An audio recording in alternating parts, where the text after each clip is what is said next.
I am here to tell you guys, man, Kevin Stefanski looked like a sick puppy today, dog. He went in that press conference and he had to answer all the questions. Now, I told you guys early this morning that reports is starting to come out of Cleveland that Andrew Berry, Jimmy Haslam, and Kevin Stefanski, all three of these guys is not on the same frequency, I would just say that, allegedly, with the management of the quarterback position. We just seen Joe Flacco get traded last week. We seen Dylan Gabriel go out there and pretty much bomb at the end of the fourth quarter.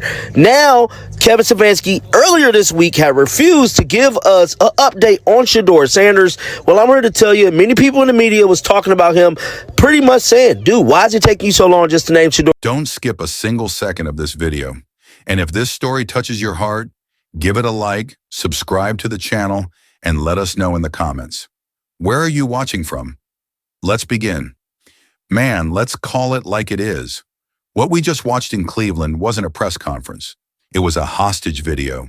Kevin Stefanski walked up there, stiff, uncomfortable, almost choking on his own words, and admitted something he's been running from all week. Shedeur Sanders is QB2, and you could see it in his face. That wasn't confidence. That wasn't conviction. That was a coach being cornered, stripped of authority, and forced to speak lines he didn't write. And listen, this isn't about a simple depth chart move.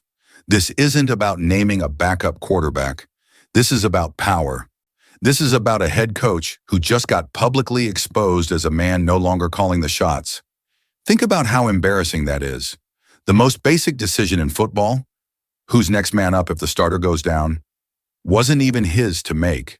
The owner had to step in, the GM had to pull strings, and the head coach, the guy we're supposed to believe is in control of the locker room, just got shown up in front of every single reporter, every single fan, every single camera in the country. Jimmy Haslam's fingerprints are all over this. You can feel it. The man is known for meddling, and here he is again, storming in, making a call because he didn't like how Stefanski was dragging his feet. And Andrew Berry, the GM, he's not innocent in this either. He's in the middle of it all, whispering in the owner's ear, moving pieces behind the scenes, while Stefanski's left out there, looking like a substitute teacher who just lost control of the classroom. The body language told the whole story. When Stefanski finally muttered those words, "Yes, Shedeur will be the backup," it wasn't triumph. It wasn't even relief. It was resignation. He looked like a man who just had his playbook ripped out of his hands. And that's the moment where you realize this team isn't being run from the sidelines anymore. It's being run from the owner's box. And fans can smell it. The media can smell it. Every analyst sitting on ESPN or NFL Network can see what's going on here. Cleveland just aired its dirty laundry in front of the world. This is dysfunction. This is chaos. This is exactly what every Browns hater has been saying for decades. Forget stability. Forget trust. Forget letting your football people handle football decisions. This is the Haslam show, and everyone else is just trying to keep their jobs. The craziest part? It didn't have to be this way. All Stefanski had to do was step up on Wednesday, give a straight answer, and say what everyone already knew. Shedeur Sanders is your backup quarterback. End of story. Instead, he dodged. He hesitated. He bought himself 3 days of chaos. And in those 3 days, the owner and GM decided they were done waiting. They took his authority, ripped it away, and handed it straight to the cameras. And now the whole league is watching. Because when you see a head coach with zero control over his quarterback room, when you see him sweating bullets just to announce a backup, you know something's rotten inside that building. The Browns wanted to keep this internal. They wanted to control the narrative. Instead, they've sparked a firestorm. Fans are questioning who's really running the team.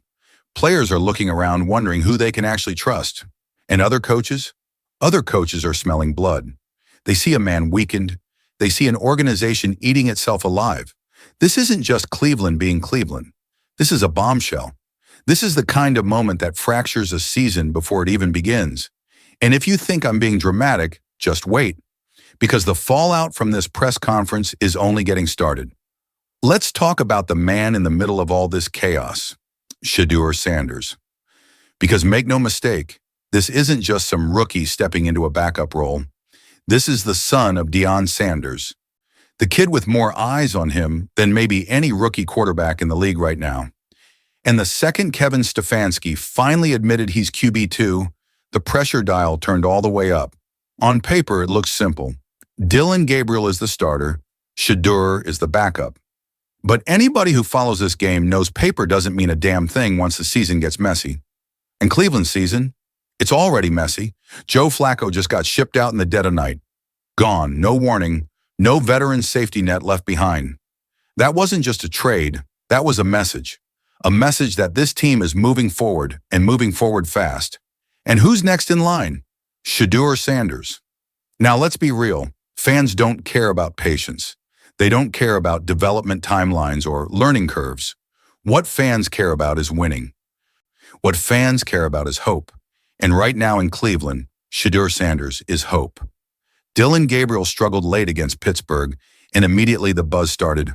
Put the rookie in. Let's see what he's got. Why wait? Every fan base wants to believe in the young guy, and when that young guy has the name Sanders stitched across his jersey, the chants get louder. But here's the flip side. Coaches don't think like fans. Stefanski's been around long enough to know what rushing a quarterback can do.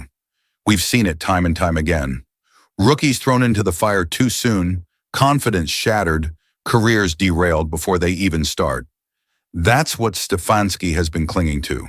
That's why he dodged the question for days. Because he knows the second Shedeur moves from developing rookie to next man up, the margin for error disappears. Every snap, every throw, every mistake gets magnified 100 times over. And that's the reality Shedeur's living in right now. He's not just holding a clipboard. He's not just running scout team reps. He's one twisted ankle, one bad interception, one ugly fourth quarter away from stepping into the huddle as the Cleveland Browns quarterback. Think about that. Not next year, not 2 years down the line, right now. And the stakes couldn't be higher. This isn't Carolina. This isn't Houston. This is Cleveland, a city that's been burned by quarterback after quarterback, a fan base desperate for somebody to finally break the curse. And into that storm walks Shedeur Sanders. Not just a rookie, not just a first-round pick, but Deion's kid. The spotlight's brighter, the expectations are heavier, and whether he's ready or not, the NFL world is watching. So here's where we stand. Dylan Gabriel is QB1 on the depth chart. Shedeur Sanders is QB2. But if you ask the fans, if you ask the media, if you ask the owner breathing down his coach's neck, the truth is, Shedeur is already QB1 and waiting. And the only question left is how long Cleveland can keep that waiting game going. Here's the hard truth, and I know a lot of you don't want to hear it. For every ounce of hope surrounding Shedeur Sanders, there's a mountain of doubt stacked against him. And it's not just the usual rookie skepticism. This is Cleveland.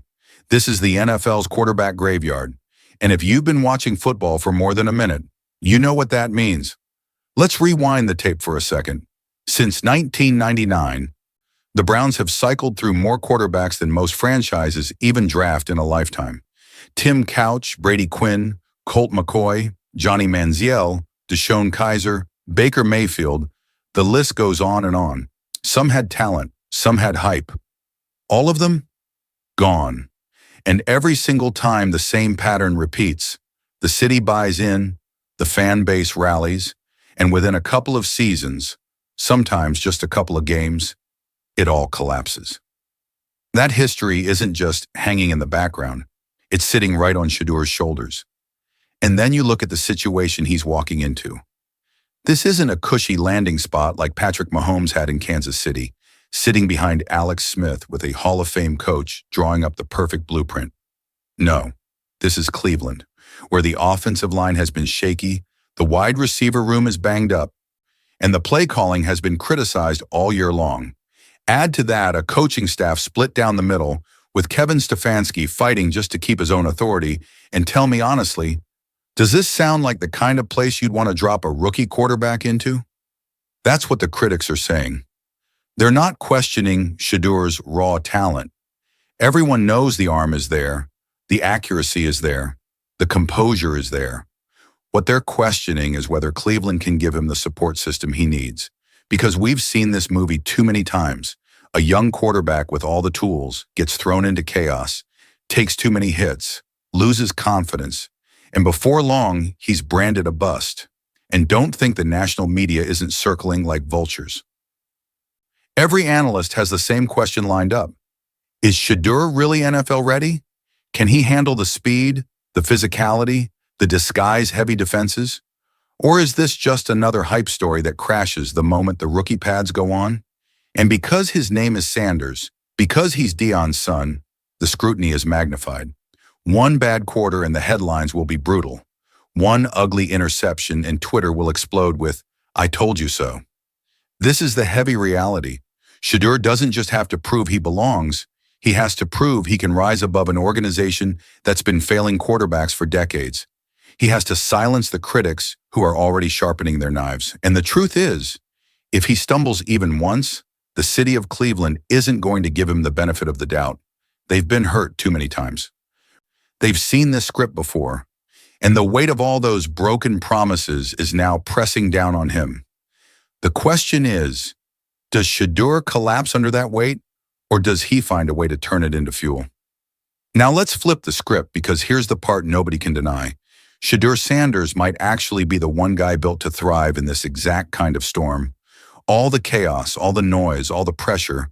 For most rookies, it's a death sentence. But for Shedeur, this is just another Saturday. This is what he's been living in his entire life. Think about it. This is Deion Sanders' son. Since high school, this kid has had cameras in his face, media dissecting every throw, every mistake, every smile. Most teenagers would fold under that weight. Shedeur embraced it. He took it head on. And when he got to Colorado, he wasn't just another quarterback. He became the face of one of the most watched college football stories in years. Packed stadiums, national television every weekend, millions of eyes waiting to see if he could deliver. And he did. Week after week, he stood in the fire, delivered throws under pressure, and carried a program that hadn't had a heartbeat in years. And that's why I look at Cleveland and say, maybe this storm is exactly what he needs. Because Shedeur has never been coddled. He's never been hidden from the spotlight. He's never had the luxury of being ignored. He's been prepared for this. From the moment he stepped on campus with his father by his side, from the moment the media frenzy started, he's been building armor most rookies never get. And let's not forget the reports coming out of Berea. Coaches keep saying the same thing. Shedeur attacks the game plan like a veteran. He's first in the building, last out. He's in the film room like he's already the starter. He's not acting like QB2. He's preparing like QB1. That matters. That's what separates the development projects from the future stars. You don't wait for your number to be called. You get yourself ready so when the moment comes, you don't flinch.